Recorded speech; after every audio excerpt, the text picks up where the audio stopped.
My name is Karen Swan. I'm 37 years old. Today is October 7th, 2015, and we are in Sacramento, California. And I am here with my very good friend, Nicole Rogers.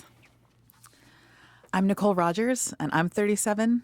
Today is October 7th, 2015, in Sacramento, California, and I'm here with my good friend Karen Swan. So, Nicole, I think we should talk about how rad you are, pretty much. What I know from being around you and from being your friend is that you have this extraordinary capacity to um, to be excited about things that are really important to you and to be passionate about things and to be generous with your time and energy, especially around those things that you're so passionate about. And you really deliver on that capacity. So I just want to know more about where that comes from. And I know you're on the board of 3 different nonprofits, including the one that I work at. You're one of probably 2 board members in all of almost, I've been there 8 years, and you're really one of 2 board members that actually shows up and does the dirty work, not just, the meetings and the fundraising, but you do that and you show up at events and help set up and help clean up. And I think that's just indicative of your capacity to be generous with your time and energy. And so tell me some of the things that that you're really passionate about. Well, I think it's funny because I don't think that I have this grand bucket of passion or this grand bucket of energy or enthusiasm. I think I like doing, and I've always been a doer, and I would get really frustrated as a kid when I'd have to wait around for things, wait for people to decide, oh, now's the good time to go do this thing. I'd be like, why aren't we doing it this very second? Why do we have to wait until some magical time that has hit the clock? And so I've always been a doer, and I like the boards that I serve on and the groups that I work with. It's just been part of who I am and how I've done my life, really. I'm not rolling in the dough, Scrooge McDuck, swimming through my coins. So I'll be the one that is there setting up chairs and cleaning up dishes because that's something I know I can do. And you asked me a while ago what is this motivation or why do I do this? And I don't really know why. I'm a glutton for punishment. I love my schedule to be so full. No, I really think it is that there are a few things that fill me up more than pulling a room together full of all the smartest, best people I know. And I just get to know awesome people. And that's really how this job came to be. This whole thing now is that I really just surround myself with smart people. And and that's probably my greatest talent is that I can identify folks who really get it and be like, you need to meet you and go do something awesome. And so it's more of, I'm passionate about seeing people come together. I'm probably the most introverted extrovert you're ever going to meet. I generally get my energy from being around people and being with groups, but I have to have a detox after and really process because I am really invested in seeing good things come together. I love bringing people together and making real magic happen. Not just this fakey, let's be ladies who lunch and I mean, I think we should be actually. I think we should completely nix what we're doing and start lunching immediately. But I really like the idea of seeing something tangible from the work that I'm doing, that I see other people doing, and making it come together. Nothing fills me up more. I mean, we even talk about this where it's I have groups of friends who are like, how have we not met this other group? And you're like, you just need a barbecue. You're right. I do. I just need to have a barbecue and bring all the cool people together that I know. So that's no real grand secret other than I really think we have the capacity to be great. But but it's more than that. So okay, so I know that you really care about improving our food system, for one. I know that you really care about your friends and about humanity in general. Barely. No. And about youth. I mean, you're so supportive of the work that I do with the high school kids that I work with. So that's like one side of it, right? Is the things that you are involved in, like somewhat through your profession. So I'm not sure what I should No, think. no, I get what you're saying though. I mean, like I created a job that fits the things I like most. And like I'm very passionate about changing our food system. Honestly, when it comes down to it, is that I think as a society and as a culture, if we are not caring for our children and our elderly, we are failing each other. And we are failing ourselves as an entire community, a race, as a nation, however you want to say it. If we don't care for our youth and our elderly, we're failing. And so I see what I do. There's nothing more communal than sharing food, from the Last Supper to Jesus breaking bread to presidents having tea to create world policy. Meetings and decisions happen over food. And it's just the most communal, just honorable experience that you can have, is sharing a meal with someone. And so I do think that that is just one piece of this bigger food system, this bigger experience. And so much of what I think about how we care for our youth and how we care for ourselves, how we care for our elders, comes down to their health, and that comes down to food in a lot of ways. It feels so like elementary and when I say it that way, but I really mean it, that it is so about the health of us in our spirit, the health of us in our bodies, the health of our communities is how we break bread. And if we don't realize where that bread's coming from, if we don't realize what's going into that effort, then we're failing. So it's not a matter that I have this grand altruistic thing that like I want to save the planet. I just see, like I said, I believe that we can be great and it doesn't have to be hard. And I'm passionate about things that I've literally got to make a job about the things I love most. And that's really like how we feed people, where this food's coming from, and the people that are eating it. What does it mean? What has it meant for your personal life that you've, like friends and family side of your personal life, that you've, that you have found and created this job that, or really inspired this position that you hold that, that is so important to you, where you are doing work My family kind of gets it. Really important to you. I mean, they sort of get it. I mean, for a long time, I think my folks, my mom and dad have always like really get it. Most of my extended family is kind of like, what does she do again? I don't really get it. Is she just like eating at restaurants all the time? But that's what you post on Facebook. Right, exactly. And I tell them that's like, because you don't want to see me like doing spreadsheets or crying in the corner. Like nobody wants that on Facebook. But I think that my family as a whole, they get it more, I think, every year. Like as the programs continue to grow, the work that I do, they get to see the tangible results of some of it. I think they start to get it. But this has had a huge toll on my life, on my health, on,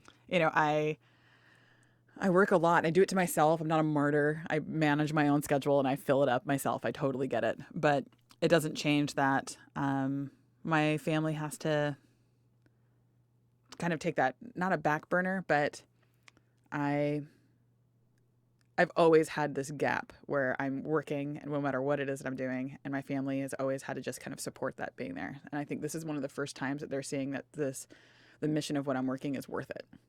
And that wasn't always the case. So it's hard. I mean, my husband's he's gold. He's really supportive. He fights my fight. He gets angry for me and the things that are unjust, and he's proud when things go well. And he is that voice in my ear, like telling me I can do it. And so there's, I've got great support, but it's hard. Like it consumes all my time. And it's funny because it isn't until, like I said before, that I think I'm going to just bottle you and sell you out as like a scolder, that your job is the truth teller and that you tell people when they are not doing the right things. Some people. I really like that about you. There's some people I can probably tell that to more or at all. I'm glad I'm in that list, but it isn't until like you're telling me what I'm like. I mean, for the love of God, Karen, I wouldn't eat well if it wasn't for you. I wouldn't remember to eat. I wouldn't remember to exercise. I wouldn't remember to like get up off my couch after having a bad day and be told to go drive down Main Street so that I can really take appreciation of where I'm living and what I'm doing, because you force me to pay attention, because I spend all of my time and all of my brain thinking, how do I fix this broken food system? I spend all of my time and all of my brain thinking about how do I how do I help make sure these kids eat better, eat smarter, or healthier? How do I help make sure these organizations that need these dollars are going to have the right kinds of policy advocates? I think about all of those things all the time. And so my friends and my family, the ones that are absolutely the closest to me, are the ones who make me eat and drive down Main Street to make sure I can appreciate how adorable Friday is. There was a band with lederhosen and sandals playing folk and music at the toy store. It's the most amazing. Pharmacy. Right. Why wouldn't it be? And I mean, aren't they the same thing? And it is yeah, it's a toll, but it's worth it when you have like a posse that's around you to remind you of these things. But not everybody gets it. And those that don't get it, they're not kind of in my space very often, if ever. That sounds crappy. We actually wouldn't be friends if it weren't for you being passionate about this, because you didn't even have. You were like marketing for a restaurant chain when I met you, but you took that opportunity you had in that role to like get that restaurant chain more involved in making a really big difference in like on the ground in the community. And that's how I met you. Well, and I kind of always done this though, where I will just craft the thing, right? I mean, I got really lucky. So I was working for restaurants that were doing really, really well. So I didn't have to worry where they were on operationally, right? They're rocking it. They're doing awesome. So that meant that I got to spend more time with the supplier, the stuff I wanted to do, right? Yeah. Like, so I'm working with the farmers and I am meeting with the dairymen and I'm taking youth on these tours and helping them see really what is part of this huge machine of this national restaurant experience. And that it's so much more than whatever they're getting at checkout. And so it's always something I've done where I will find that niche and if I can't, it's not the right thing for me. Like I even said not too long ago where I was like, I love what I'm doing. Sometimes I hate where I'm doing it at because I have to work in such a tough construct. And so I just will always carve out these spaces of like, this is what I'm good at. So I'm going to just keep doing this one thing. It's really selfish, actually.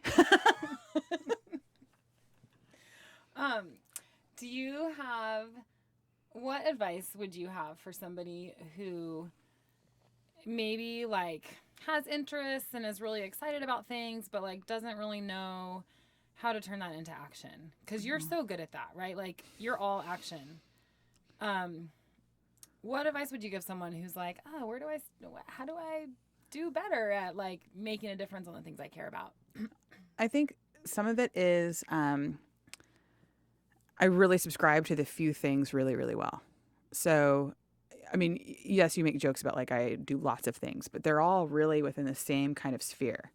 So I'm not trying to like find the cure for cancer or I'm not trying to do all these things. It's a matter of the advice I'd give is a matter of figure out what that thing is that is the fire in your belly. And I don't care what it is.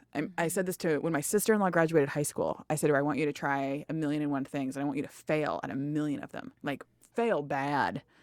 So that one thing that's left is the thing that's right for you. That one thing that's left. It's kind of crazy that you actually knew your sister-in-law when she graduated from high school. I know. You were a child bride. I was a child bride. I know. What can I say? So I was very advanced. Or she's really young. Yes. Let's go with that. So I was talking to her last night about the same thing. Make jokes about child brides. I'm sorry. Oh, sorry. But, well, it's all right. It's in the safety of the Airstream. So it's kind of like the safety of the Prius, but different. This will be in archives. But I said the same thing to her last night where I was like, you have to find the fire in your belly. You can always get a job. You'll always be able to find a way to pay for your rent. You're always going to find a thing. But what's the reason that you put your feet on the ground in the morning? Like, are you excited about it? It doesn't mean that it's always easy or that you have to love every minute. But like you have to have the fire in your belly. So if they're excited about things, harness that. What is that thing really, the nugget that they're most excited about? And they have to think about what that change looks like. Most people get excited or fired up about something that is broken or unjust, and they want to sit on that side of the cause that is an advocate or they're fighting or they're protesting for something. And it's more, you have to find the result, the end cause that you want. So you're doing more than just talking. So you're doing more than just protesting. You have to find what the pieces are and actually walk the walk to get to those solutions. And those are the things that sometimes make me crazy about what I'm doing now. And that there's a lot of folks that are really comfortable being in a victim place. And if you give them solutions that are actually practical and you give them solutions that mean real change that could really solve, even like in their small sphere, they will reject it, because if they don't have that place of being a victim, they've got nothing. So there has to be a shift of like, what is the cause that puts the fire in your belly, not where you're comfortable living in the place of being unjust. So it's a big difference. And I think that where I'm driven in a lot of ways is I want to work myself out of a job. I want to be in a place where our food system is smarter and better and healthier. I want to be in a place where Sacramento is leading the rest of the country and the rest of the world on how to be real stewards of agriculture, how to be real stewards of our food system, how we don't have to have this polarizing experience of big ag versus little ag and conventional versus organic, but rather we have smart, sustainable, large-scale agriculture, and that we realize as consumers what role we play in that. I'd love for us to be smarter shoppers. If that's the case, I'm done. My work, I don't have a job. Honestly, if there was an easy answer, we'd have it, and none of us would be doing this, right? So my advice really comes down to find that thing that fires you up, and don't stay in a place of being a victim. Find the solutions and force yourself to walk. It's going to suck, and it's going to be hard, and there's going to be lots of tears, and there's going to be lots of hard days, and there's going to be plenty of steps back. But I mean, it's why I get up, because I'm absolutely convinced that we can make it better. So do you think that is that one of the things that you get out of all of the hard work that you do, is that knowing that you are walking that walk and you're like walking towards a solution? Totally. I mean, there's absolutely. What motivates you, or one of the things? I've always just wanted to do. Even as a kid, I would come back to my folks and I would be like, I'm competing in this speech competition and it's in New Orleans. And they would be like, when? And it'd be like, Thursday. And then we'd have to just find a way to get me there. I would just decide to go do things. And like I said before, I hated being the one just waiting around for like this magical clock to strike. So the doing part is really satisfying. It is really satisfying to know that there are students like Tatiana. It's really satisfying to know that there are students that have been part of your program that I've been able to watch from the periphery as you're shopping with them to help them get their school supplies, and know that the work that we're doing, the role I serve on the board, the role that the organization is doing, is making a difference. That's somebody who's going to be contributing to our communities. That person you're going to hire. I got an email this afternoon from someone telling me how they have been a long time participant of your programs and they just want a part-time job with me. Who was it? A woman named Kate. Oh, so she's a volunteer. She's gonna make my walnut granola next Thursday. Of course she is. Yeah. But that's my point, right? Volunteers. Is like, think about the people that are being touched through these programs, and that's a workforce that we're going to be hiring. That's exactly who we're going to be hiring in the next 5 and 10 years. That's going to be who's going to make the next decisions on who's hiring. So if you're changing their trajectory, think about all the people that they're going to touch and how their trajectories are going to be changed because they had someone making granola for them for their field day. Sometimes I do think about that. You should think about that like a lot. Sometimes, yeah. But that's the doer part. It's not like it's not like you changed, we created a world food policy. I mean, like, that's enormous. But these are all changes that are real. And this is changing somebody's daily life. You're changing how a kid is eating. You're changing how they're feeding their family. You're changing how they think about what job they could get when they go to college. Like, that's the change I'm talking about.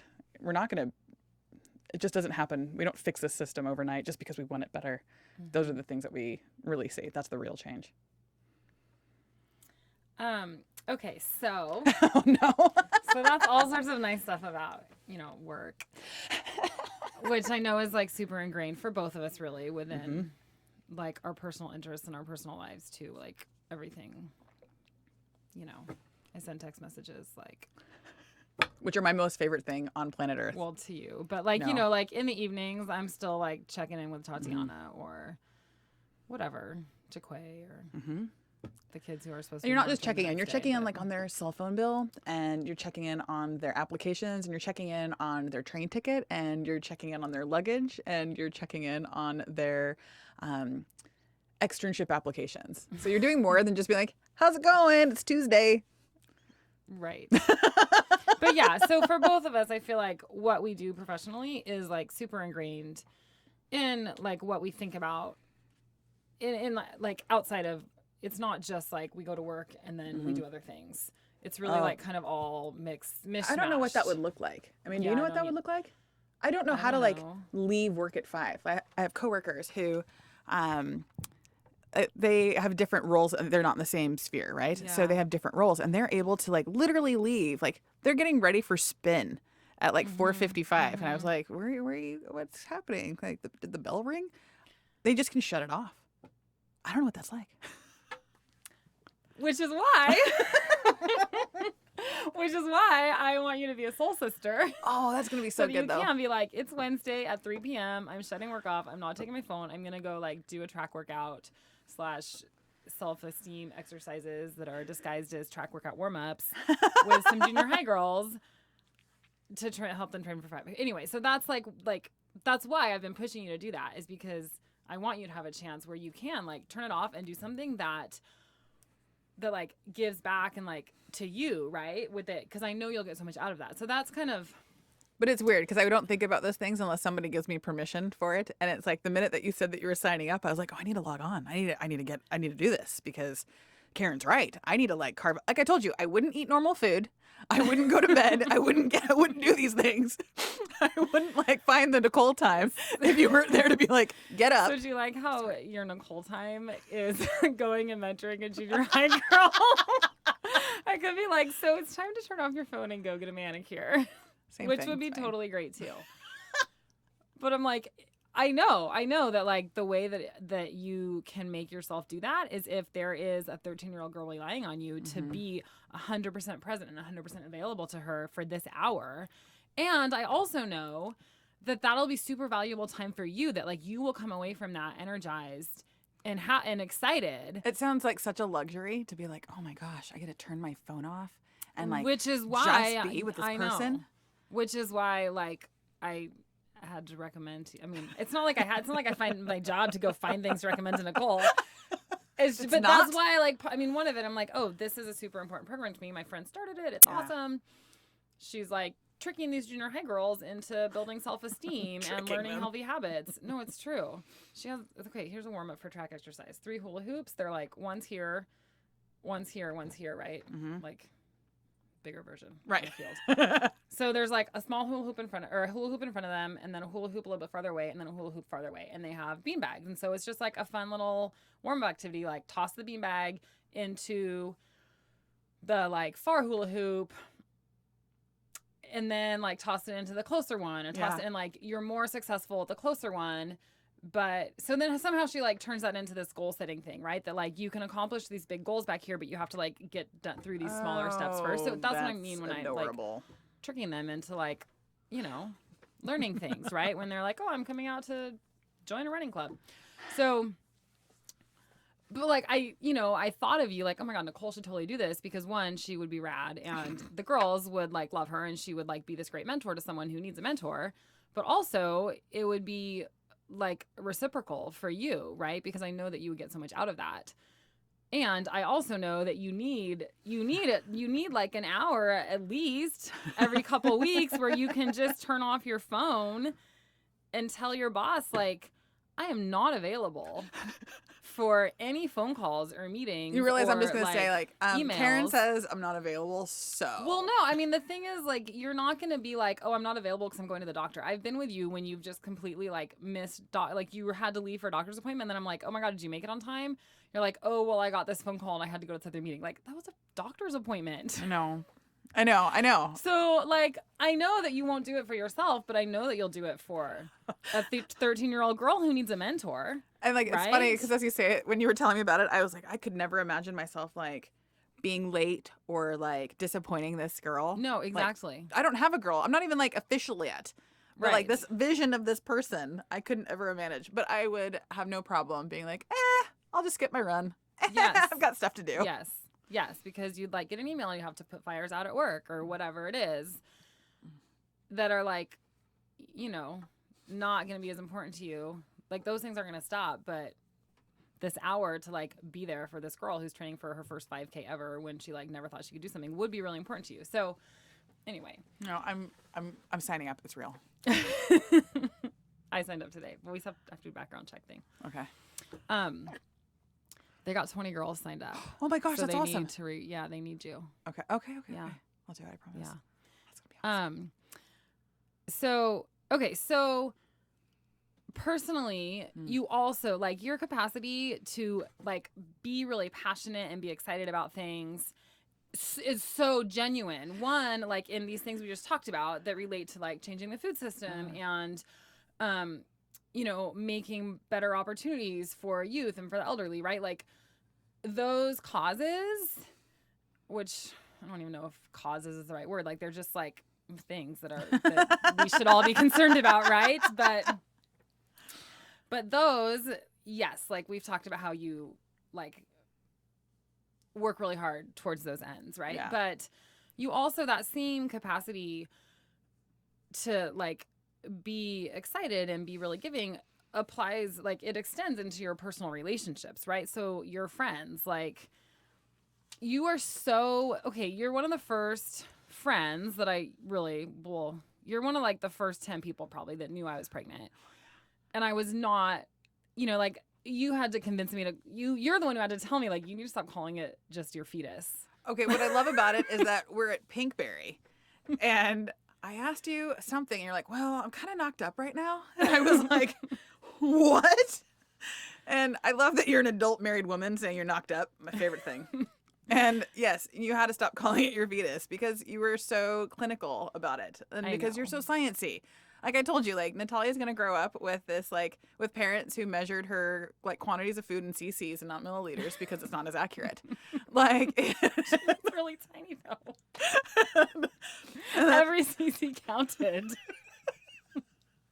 And which I get and I totally respect. But no, like yes, I will say that that's one of my favorite stories to tell is that like we're having just a catch up sesh over some froyo. And then you're like, yeah, I'm kind of knocked up. Not really knocked up, just kind of.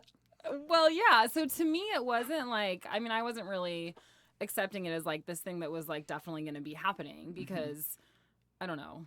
I just wasn't letting myself do that. It was a long, like the whole thing was a long road, right? So I really wasn't like letting myself do that. And you were like so full of joy for me. And so, I mean, like when I say full, like I mean that literally, like it just like full, like your body, it just was full and you were just exuding like, yeah, this like joy and happiness and like total support.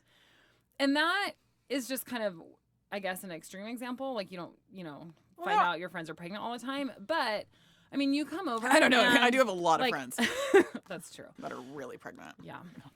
Not just kind of. Like you come over to hang out with us in the evening, once and you like help Natalia brush her teeth because she won't brush her darn teeth. I mean, she wants to brush herself. She just sucks toothpaste off the toothbrush.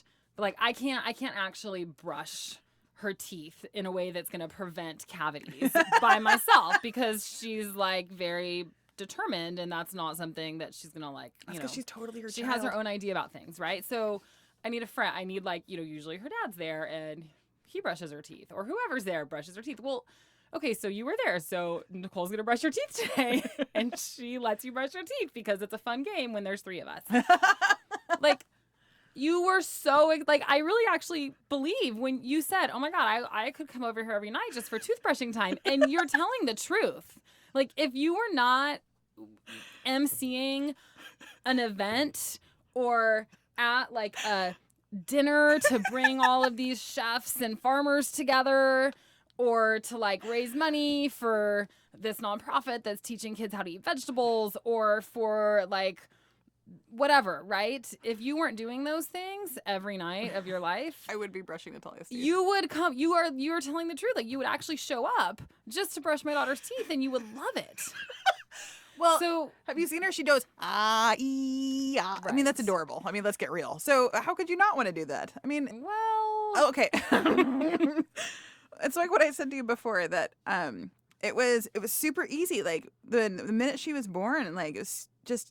You couldn't help but like, I love you and it's your face on this little person. You just made this perfect human. And it's like, how could I not just like have my heart couldn't contain all this love that I had for this extension of you. And it's like, of course. She's awesome. You see her brain? Her brain is awesome. I know. It's pretty awesome. But like, I mean, I don't know. Like, not everyone would be so excited about watching someone else's kid. Well, they're like, not hanging out with her. Conquer climbing into the bathtub or whatever. She made a game with my coffee table. That's true. She's pretty rad. She's got a really good brain. So I'm sorry if people don't pay attention to that stuff, is their loss, because there's some pretty cool stuff there. So like what? But you're not. It's not like you're just like that with. It's not like I'm super special. Yes, you are. Like, where do you think that comes from? That you are so genuine in your support for your friends and your like joy for their joys. I don't know. I mean, I have a very large extended family that is scattered all over. I don't see them. It's not like we spent holidays together. So it was the four of us against the world for a long time. And the four of you being your mom, your dad, your brother, yep. and you. And so it was us. And, we moved 1,000 miles away from the closest relatives. And it wasn't in a super rural area. So it wasn't like you could just hop on a flight and, all of a sudden we were wherever we needed to be with all the other family. And so it was, I kind of made my own family I've always made friends that were just my family that wasn't by relation, I guess. Like I don't know. I think some of it is that I've been really fortunate. I have really good people in my life. And it's like some of it goes back to like, I could probably say like while I was in college, I loved that I could go anywhere and I never was alone. Like I could be by myself, but it's like you would see someone, you were just never lonely. And so I like that I'm rarely lonely. And I have people that I can find that are my friends I'm excited for them because they're my family. I guess that's the best way to say it, is that like they're the family I make. Mm-hmm. So, yeah, I've got really good people and I'm excited because they let me be part of their lives and they let me come over to their house and brush their daughter's teeth. I'm like, it's the family I make, I guess. I got a really great one that I was born into, really good, and they just live far away. And so when I have the friends in my life who let me be part of their family, I keep it very precious. Well, you do a great job at that. Oh, it's made me cry. Yeah. I don't know. If you're not enthusiastic about stuff, then why do anything? So I'm enthusiastic about my friends and I'm enthusiastic about my job. You are. Because why spend your time being bored? It takes a lot of energy to be bored. That's true, especially when there's a polka band playing at the corner drugstore. Exactly. Wearing exactly. lederhosen and dirndls. See, even in the few times where I wanted to wallow in my own self-pity after having a bad day, you're like, nope, get up. You're going to go to corner drug. See the polka band. Why wouldn't you? You don't need to put on pants, Nicole. It's fine. It's true. This is Woodland. Love it. I love Woodland. See, I live in Woodland because you're a pusher. You're the Woodland pusher.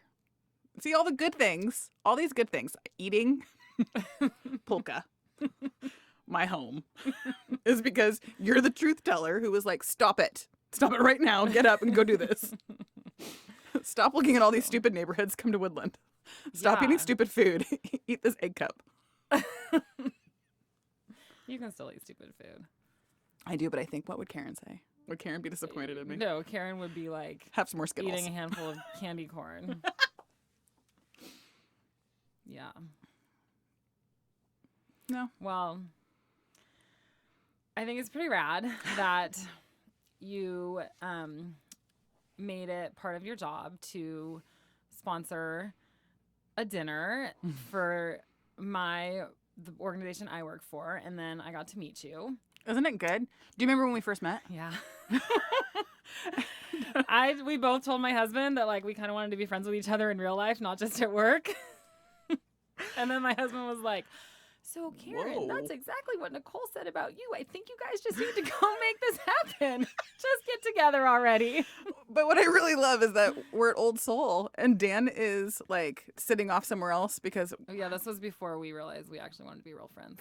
that was like, yeah. And that's when I learned that like you'd been Well, to not we Spokane. realized. We had just expressed. Like, Yes. I already knew. Like, okay, I we're wanted gonna be real besties friends now. with you. But you were like this cool professional lady that was like, you know, just So way more professional. effective than me at like everything. Nope. Nope. Yes. No, I really do love that like you knew where Spokane was. Well, the fact that you said you wanted to live in Spokane at one point, I was like, oh, I probably said I we're want to real. live in Spokane and Yeah. raise my babies. yeah, which is amazing. Which also means you're really close to your in-laws, but it is, which is a commitment, I tell you. But no, I loved it. I think back, we had many a good Old Soul date. I also really Yeah. love the Old Soul date where you pulled out that weirdo like telephone, It's like not weird. It's totally weird. You're dressed in like a very Chanel inspired like suit, like you had like a super like I don't know USDA thing or something you're at, but like or CDFA or whatever. Something, I don't know. And so you pull out of your adorable matching handbag this old fashioned phone receiver that's plugged into your iPhone, and you're like getting business done. I'm walking up and I was like, "What is she? Is she a crazy person right now? What is she talking? No, she's not talking to herself. No. She's talking into a weird old fashioned phone receiver plugged into her iPhone." And you're like, "The radiation." You're totally. It's just more comfortable. I'm over the radiation, but I do need to find that and plug it in again. It's been a while. You were literally pacing, like with it like in your shoulder. Yeah. It was amazing. It was Yeah. amazing. I really wish I could like chronicle our Old Soul dates. That's pretty rad.